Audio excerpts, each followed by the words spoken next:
Today it's all about controlling clumping bamboo. I have several videos on how to control runners, but now we're talking about fagasias.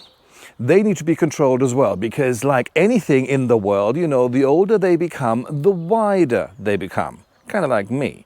So you have to make sure that the size of them will still be adequate for the space that they're in, and also that they don't just get too wide. And right now, mid to late spring is actually a great time to have a look where all the new shoots are coming up. And also it's just really easy just to take them off with a spade rather than waiting until they become, you know, old wood, and then it turns out to be a pain in the ass. It really does. Early spring is also the time when you actually should move bamboos before they start sprouting. Mine have already sprouted, but I'm still going to move a couple today because one of them is in a bad place and the other, well, they're actually both in a bad place, so I just have to swap them around. Just to give you an idea, this one I planted in 2014, and I'll show you a picture of how little it was. And obviously I haven't done anything to it at all. I just let it go wild. And here you can see there's lots of new shoots coming up. And also this I'm going to have to trim because it is just starting taking over absolutely everything. So here the front garden, I planted that roofer a few years ago because obviously we want to make sure that, you know, you have a little bit of privacy. So this is the roofer from the other side. So from this side it's not too bad, and it's quite nice so that you don't actually see the road. And that little fella is Pete. A friend of ours bought that for us, for Jane actually. And this is a scarpita, and I need to check that one as well. The front here, all of these new shoots I'm going to take out. Yes, I could make it easy for myself. I could basically just take off the new canes or the new shoots at ground level, but at the end of the day, the rhizome is still in there. So next year, they're going to be moving even further out. So it is best time to just to dig them out right now. And right now, they're still soft. So the rhizomes underneath, they're pretty fresh and they're easy to, you know, cut through with a normal spade. So I could be one of these gardeners who says that this only took me, you know, 2 minutes and it was really easy peasy and all that sort of stuff. But trust me, it was a bitch of a job because those rhizomes are just a little bit stronger than I thought, even with the new growth. So, you know, like I said, I mean, I could be one of the guys, oh, this is so easy. And then all of a sudden everybody watches the video going, how come it isn't that easy with me? It's always so difficult. So it is. So I did use a saw, I did use my slamming tool and the spade. Took me about 20 minutes. And this is how it looks now. I mean, I'm a bit of a bamboo whore. I have several Philiostachyses, which are runners. Then I've got Pseudosassa japonica absolutely everywhere in the garden. And then I've got several different Fagasias, which are the clumpers. I spend a lot of my time dividing, controlling, because I just think it's a wonderful plant. This is my Scarpita.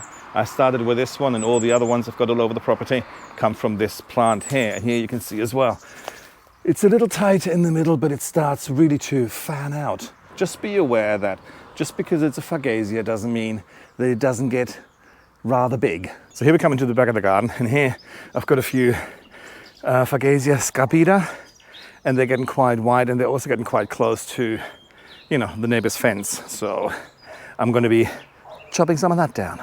This is my fence there, so obviously here they're all coming up now, the Scarpita.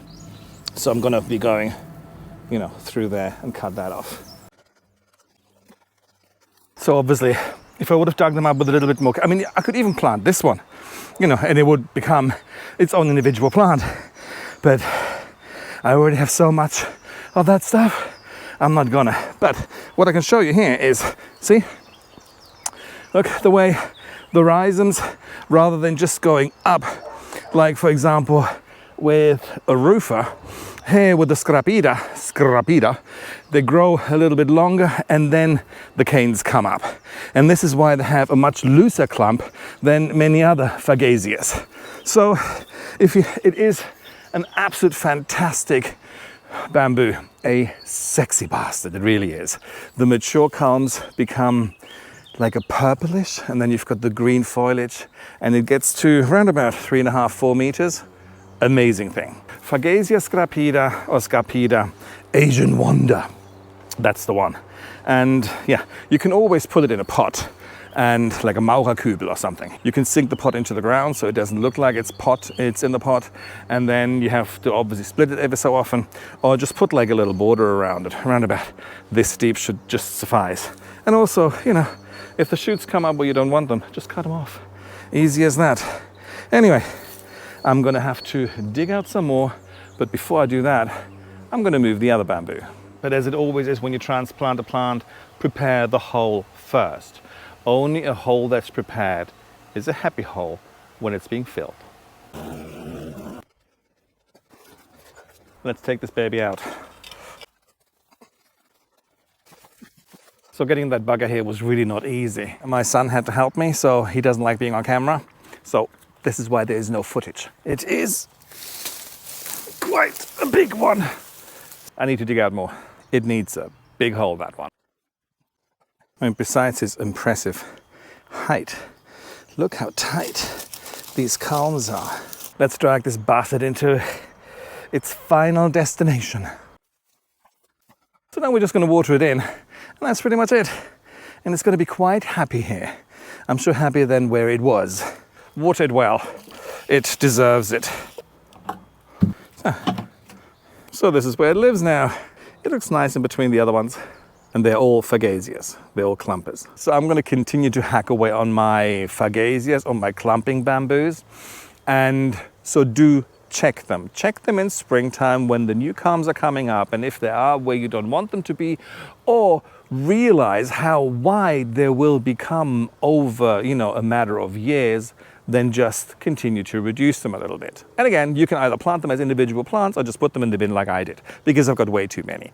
And you can really feel that spring has sprung, and something flew in my nose. So spring has sprung. It is absolutely wonderful today. So I'm going to continue to hack away on my fagasias, and then I'm going to sit down and have buckets of beer and a barbecue. Yeah.